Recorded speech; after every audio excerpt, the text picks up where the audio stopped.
ఆమె తన ఆయువు పట్టు.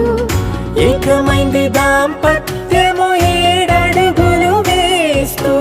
నాలో సగం నీవంటూ నీలో సగం నేనంటూ జనుమలు జతపడువలపుగ ఇరు మనసులకొక తలపుగ కలగలిసిన ఒక తను. శతమానం భవతి